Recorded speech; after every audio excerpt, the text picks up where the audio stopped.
Hey, what is up, everybody? This is Cam, and I'm doing this live here on YouTube.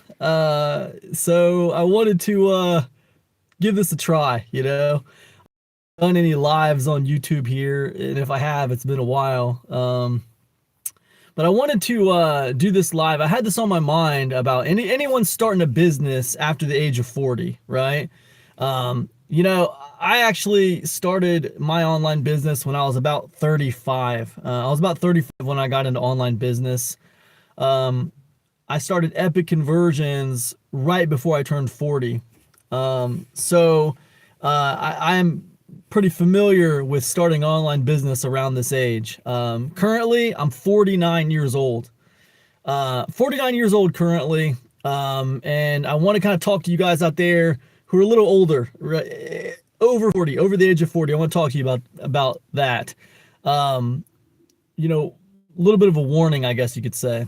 There's three things I think I really want to address today that might help you in your online business ventures. The first thing I would say is health. Um, you know, Being an online business owner, an online entrepreneur, I have found it is like it's a sedentary lifestyle. It's a sedentary lifestyle. It's very easy to like lose your health. It's very easy to not take care of your body. You don't have to do a lot of physical stuff. Everything online, for me at least, I can't speak for anybody else, but for me at least, everything online has been about sitting at a computer. Whether I am creating a product, whether I am, writing a sales letter, whether I am doing email marketing, writing some emails, whatever I'm doing, whatever kind of marketing I'm doing, whatever kind of product vendoring I'm doing, affiliate networking, affiliate recruitment, anything I'm doing, it revolves around kind of like sitting. Even right now, I'm making content for you right now. This is free content I'm making for you. What am I doing? I'm sitting here. I'm just sitting here, right? So it's online business is a very sedentary thing, and it's really funny because you look at the younger folks, you look at like the younger marketers out there, and look at some of the bigger ones. You got your Russell Brunsons, you got your Alex Hermosis, you got your Alex Hermosi. Did I say Alex Hermosi? I don't know. These guys are pretty in shape. They seem like they're pretty in shape. Like I said, I can't speak for those people. I don't know what they do. Obviously, they must have made, their health a priority, right? What I would tell you is that doesn't happen naturally. At least it didn't for me. What I made a priority was making money. I made like making money a priority. And when you work for yourself, there's no off button, right? Like there's always something else to do. Um, it's very easy just to put in a lot of hours with your online business and to get a lot done and to not really think about your health that much, especially when things are going well. Your health is going okay. You're fine. There's nothing wrong with you. It's cool. No big deal, right? Well, last summer, and I started this stuff when I was probably about 35. Now I'm 49. So I've been doing online business for about 15 years. And I was in fine health, but over the years, I got fat. I got fatter and fatter and fatter. When I first started my online business, I was probably about the weight I am right now, which is about 220, about 220 pounds. Um, by the time this past summer, what are we in right now? March. Okay, so back in July of 2025, I was diagnosed with type 2 diabetes, right? I was really fat. I gotten fat. I was up to 278. I'd ballooned up to 278 over that 15-year period. I had ballooned up, just from being too sedentary, man. Just from not having to do a lot of exercise, not making exercise a priority, my diet not being very good. I was just eating whatever I wanted to, and you can get away with that crap when you're in your 20s. You can't get away with that crap when you're in your late 40s, okay? So it caught up to me, the sedentary lifestyle and just eating whatever I felt like eating. It caught up to me after a while. And I ended up having back pain, right? And then the back pain is what got me to go to the doctors. I hadn't been to the doctors for 14 years. Think about it. 14 years since I've been to the doctor. Because I didn't like going to the doctors, and I felt like if it's not broke, why fix it? That's how I felt about it. But yeah, I started having some back pain. I couldn't get it to go away. So I went to the doctor trying to figure out what was going on. I thought it was probably my gut, because I was fat, and so anyways, she took a bunch of blood work and did a bunch of tests and stuff, and she's like, surprise, surprise, you have type 2 diabetes and it's uncontrolled. You need to start taking your blood sugar, and you need to lose some weight, man. That's the only thing that's going to help you. So I walked out of that doctor's office with two problems, not just one. She didn't solve my back problem. She couldn't give me any answers on the back problem. She took an x-ray on my back. She couldn't give me any answers on it. Often doctors do these kinds of things. They don't give you any answers on your problem. You just walk out of there with more problems. That's how I felt, walked out of there with more problems, diabetes and back pain, right? Of course, she wanted to load me up on medicine, but I didn't want any medicine. I didn't want none of that medicine. I was like, forget all that. I don't want any medicine. I just wanted to figure out what was wrong with me, So I walked out of there. I couldn't even feel sorry for myself because I did it to myself. I did it to myself, man. I'm the one who gained all that weight. I'm the one who didn't make my health a priority. I'm the one who just decided I was going to eat whatever I wanted all the time. I mean, man, by the time I went to talk to that doctor, I was eating like 3 bags of M&Ms a week, right? And I'm not talking about little bags, okay? I'm talking I was eating like 3 big bags of M&Ms a week. I had them in the cupboard. Like every week, I convinced myself, this is what I need. I need 3 bags of M&Ms a week. This is part of my routine, right? It was ridiculous. So the eating was just out of control, man. And, I wasn't taking care of myself at all. But such is life when you just prioritize money. Like I was just prioritizing the business. It's always about stacking the greens, right? Stacking the greenbacks. And so that did end up, biting me in the butt, ended up putting me in this place where I gotta prioritize my health. This is crazy. I can't believe I got diabetes, man. I can't even feel sorry for myself because I did it to myself. So that's what happened to me, right? So, and it's easy to do, because you're making good money and you're putting the hard work in to make the good money, and it's working, it's paying off. And so everything else is taking a back seat to the money. Right. And, I'm proud of what I was able to accomplish. Don't get me wrong. The car that I'm sitting in, I paid for this car with money that I made with my online business. My house, I paid for my house with money I made from my online business. So, I'm proud. My wife doesn't have to work. I support my family with the money I make from my online business. So I'm proud of what I've accomplished, but it wasn't worth getting type 2 diabetes over. It wasn't worth my failing health. So I would just tell you, if you're going to start a business and you're over 40, you're going to start an online business, you got to make your health a priority. That's what I would tell you. And in hindsight, if I had it to do over again, that would have never stopped being a priority. And it's easy to make it not a priority when you feel like you're in fine health. There's nothing wrong. Everything's fine. But it's smart if you just make it a priority. And that doesn't just include exercise. Okay. There's been plenty of times over these years that I've had a gym membership. There's been plenty of times I've bought exercise programs and routines and stuff like that. There's been plenty of times I've done that kind of stuff. And it was fine, but I didn't really stick to it. I didn't take it seriously.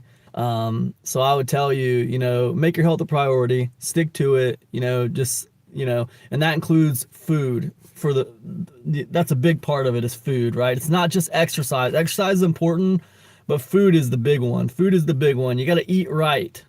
So anyways, take that how you want to take it. That's the first thing I tell you. If you're over 40 and you want to start an online business, prioritize your health, because online business is a sedentary lifestyle. It's very sedentary work. So for you to be active like your body needs, you got to prioritize that. So anyways, what's the next thing? I got 3 things to tell you. Three warnings, right? 3 warnings that maybe will help you if you're over 40. The second one is always have backup plans for things. Every plan, every project that you try to make happen, always have a backup plan for it. I know you see a lot of these younger bucks, a lot of these younger entrepreneurs talking about, going all in and things like this, just go all in 100%, let the pieces fall where they may, and all this kind of stuff. That is a fine kind of mentality when you're like 22 or whatever, but it doesn't make sense when you're like in your 40s and you got like kids and stuff like that. It doesn't make sense. When I started my online business, okay, I was in my mid 30s, wife and 2 kids, okay? In my online business career, have I been the guy who's like, I'm just gonna go all in and let the pieces fall where they may, no matter what? Like, I've always had backup plans. And I don't mean like having a backup plan like, oh, go get a job if it doesn't work out. I'm not talking about that. I mean, yeah, that could be a backup plan to have a job or whatever, to go get a job. But I just mean like when you have a project, or when you are, working on some aspect of your business, always have a plan B and a plan C. What happens if that doesn't work? Okay, well, what happens if that doesn't work? Usually if you have a couple of backup plans, one of those things is going to work out for you. You know what I mean? So, and that doesn't mean that you shouldn't go all in on what you're doing. Okay, I'm not saying like only go half in because you have a backup plan. That's not what I'm saying. I'm just saying have it there. I mean, just in case, have it there just in case. I mean, even jet fighters have an eject button. You know what I'm saying? So, like that's been something that's served me very well over the years. I've even taken to calling myself Mr. Backup Plan, because I don't put all my eggs in just one basket. Like I always have a backup plan just in case,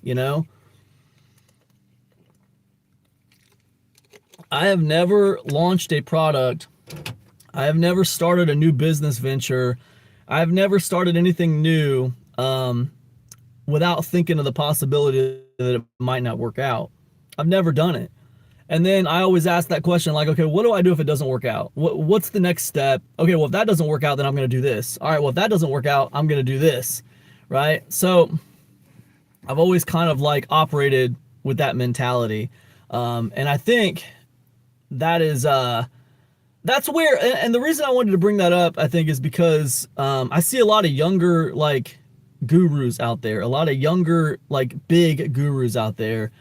And I know they look really cool, and they look really, it's interesting what they're doing. They're riding around in jets, and they got some amazing cars, and they're making all this stuff happen. They're slick, right?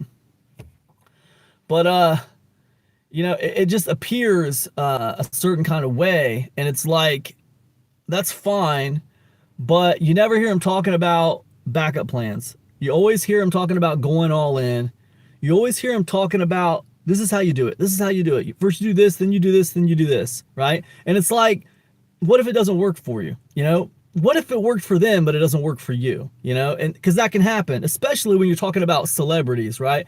You're talking about like celebrity gurus. Like you got your Alex Hormozi, you got your Frank Kerns, you got your, Russell Brunsons of the world out there. You got your, Gary V's of the world out there. And like, listen, if Pat Flynn, just to name drop somebody, if Pat Flynn dropped a product tomorrow, right? He has positioning, all right? He has positioning, and there are things that are going to happen for him that aren't going to happen for you, right? You understand what I'm saying? Like there are things that are going to happen for this guy that aren't going to happen for you just because of the positioning, right? Just because of the celebrity status. There are things that they can make happen that you aren't going to make happen. That doesn't mean that you shouldn't listen to them, right? But it just means you got to listen to them in context, right? You got to listen to them in context. So what I'm telling you is if you're like 40 years old or above and, nobody knows who you are, then you really have to take these gurus' advice in context. You're not the same as like Frank Kern. You're not the same as like a Ben Settle. You're not the same as some of these gurus, some of these people who are well established. They got audiences. They can make things happen. There are things that they're doing you might be able to take advantage of, but then there are other things they're doing you probably aren't going to be able to take advantage of, not without the positioning that they have, right? So what's worked for me is always having a backup plan, and taking these gurus' advice in context, right? It's all in context. It's like what worked for you Maybe it works for me, maybe it doesn't. It depends on how much of that working for you has to do with your positioning and your celebrity status, right? So if you're over 40 and you don't have any celebrity status, you don't have any positioning in the market, then you got to be careful listening to a guru who has a lot of positioning in the market and a lot of status. Doesn't mean everything they're saying is wrong. That's not what I'm saying. It just means like status and positioning can be kind of like the magic wand, right? It can be like the magic wand that turns everything to gold, right? And if you don't have it, then things aren't going to be the same for you. So again, I would just tell you, take guru's advice in context, and always have a backup plan. Like me, I've never not had backup plans. Ever since I've been in online business, I've always had to worry about other people. Like I've never just been able to like let the pieces fall where they may, and oh well, if it doesn't work out, I'll just move back in with my parents. I've never been able to do that. That's never been something I could do. Like I've always had to handle my business, right? So this idea of having a backup plan and knowing what you're going to do if this plan fails, it's been a big part of my strategy throughout all these years. I've always had the next thing that I was going to try to do. Which brings me to my third point. My third point is about AI. AI has really done a number on my business. I'm not going to lie. AI has done a big number on my business, man. Like a big part of my business was PLR, right? And I'm going to try to like release some more PLR very soon. In the next couple weeks, I'm going to put some more PLR out. But AI has really took a chunk out of that business, and that's fine. That's totally fine. But what I would tell you is there's a lot of hype for AI right now, and I don't know that it's all justified. AI is very powerful, but there's a difference between what a human creates and what AI creates, or what AI generates, I should say. It doesn't really create anything, it generates. So there's a difference between AI generation and human creation. There's a difference. And as far as I am aware, humans still prefer the genuine article. Like I've never talked to an end user or a customer who prefers AI over a human in any way, shape, or form. When people go to YouTube, do they want to watch AI videos or do they want to watch human videos? I know me, usually I want to watch human created videos. When someone goes to Substack, do they want to read an article written by AI or do they want to read an article written by a human? I know me, I want to read an article written by a human. When someone buys PLR, do they want to buy PLR content that was created by a human or do they want to buy PLR content that was created by AI? Something they could just go and create themselves easily, right? In my experience, they want to buy from a human. People like to buy from other people. Right? Now, this is a deep subject and I could go further into it, but I would just tell you, like, for anyone out there over 40 or you're 40 right now and you want to start an online business, just consider the fact that right now AI is the hype train, but I feel like there's a growing number of people who are getting sick of AI. They are getting tired of it. They're tired of it being forced down their throat, and it has been forced down people's throat, okay? This whole concept of like, well, if you don't use AI, you're going to be left behind. If you don't use AI, you're going to be left behind. It's almost been forced down people's throats to use AI. And if you're over 40 and you're just not getting into business, I could see where you might be looking at that thinking, I need to use AI, man. It's AI or nothing. I got to use AI, right? And I would tell you not to buy into that hype. Don't buy into that hype because it's not AI or nothing, right? Let me give you a little bit of an example. Let's say you got a guy, right? And this guy is like a third generation rocking chair builder, right? He's been building rocking chairs in his barn his whole life. His dad taught him how to build rocking chairs, and he built rocking chairs in that same barn.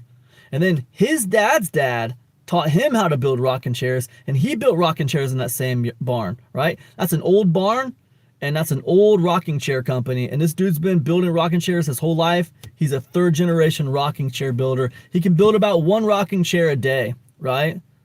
Now, on the other side of the hill, you got like this new rocking chair company that opens up. And, they build their rocking chairs with robots. And this dude can build a rocking chair a day. This new rocking chair company with the robots, they can build a rocking chair in a minute, right? So they can build they can build hundreds of rocking chairs in a day, okay? They can build a lot of rocking chairs. And, they say, hey, listen, it's the exact same quality. It's just as good as the rocking chairs that guy builds over there, but we can do it cheaper, we can do it faster, and we can build more of them, right? And that's their positioning. They're cheaper, they're faster, they're easier, right? And what's going to happen is there's going to be a section of people who go to the robot rocking chair factory to get the rocking chairs because they're cheaper and they don't have to sign up for a waiting list. That dude could only build one rocking chair a day. That means there was a waiting list for his rocking chairs, okay? Now with this robot rocking chair company, you don't have to sign up for a waiting list, right? They got plenty of rocking chairs. So there's going to be a percentage of people who go get those robot created rocking chairs, all right? Now, the question for you is, do you think anybody perceives the robot created rocking chairs as better than the human created rocking chair from the third generation rocking chair builder? I would tell you, and I would argue with you, that nobody does. Now, nobody considers the robot rocking chairs better. They just went there because they were cheaper and they could get them faster, right? But everybody still considers that third generation rocking chair builder to be the genuine article, right? And everybody still sees that as better. So this is the perception, right? And this is the perception that's out there right now when it comes to AI generated content. People still see human created content as better. It's just the AI generated stuff is faster, it's easier, it's cheaper, right? So because of that, you're going to have a percentage of people who want faster, easier, and cheaper, but no one is under the perception that it's better. All right, you see what I'm saying? The point is, the genuine article will never die. The genuine article will never go out of style. Now, will it lose money to this other competition? Of course. Of course it's going to lose money. There's going to be money lost to the AI created stuff. But the point is, what I'm trying to make this point that there's a difference between human created content and AI generated content. There's a difference. These are two different things. And I'm not trying to bash AI. I'm not trying to say, oh, if you use AI, you suck. I'm not trying to say that. I'm just saying there's a difference. There's a difference between human created content and AI generated content. And because of that difference, there's always going to be a market for human created content, right? There's always going to be a market for the genuine article, the human created stuff. Just like, like they came out with socket sets, right? But I have socket sets in my garage and I have screwdrivers in my garage, right? I have a drill in my garage and I have an impact driver in my garage. They're similar, but they're not the same. They're two different things and I use them for different things. So that's how I look at AI generated content and human created content. They're two different things. So anyways, that's what I'd tell you.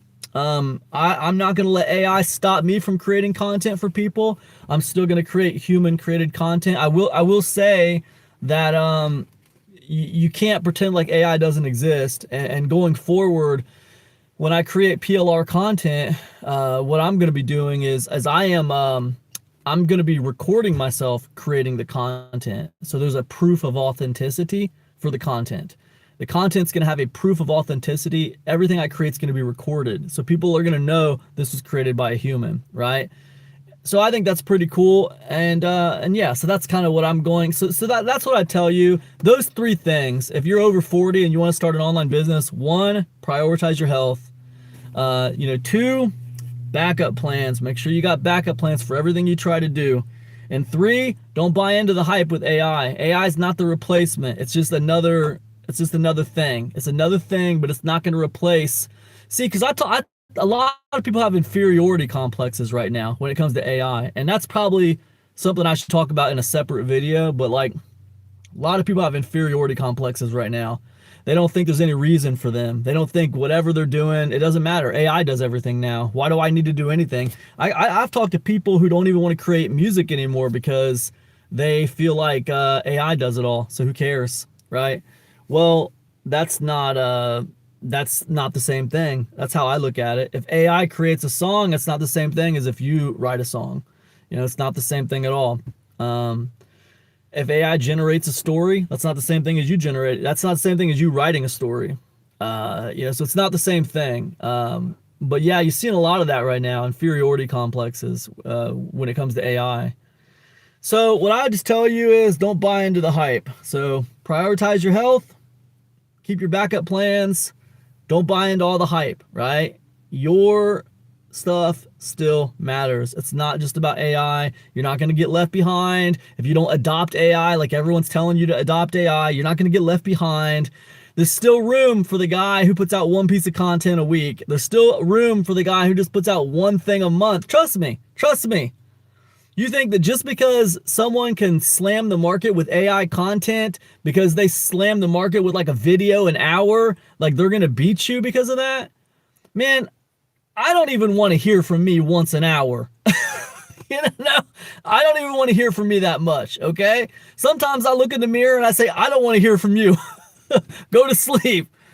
So like I can do a video a week and I can sell a product a month and I can still compete with AI, okay? I don't need to put that much stuff on the market to compete with AI. All I need to do is be the genuine article and be myself, and I would recommend the same thing to you. That's all I got. Listen, I'm Cam from Epic Conversions.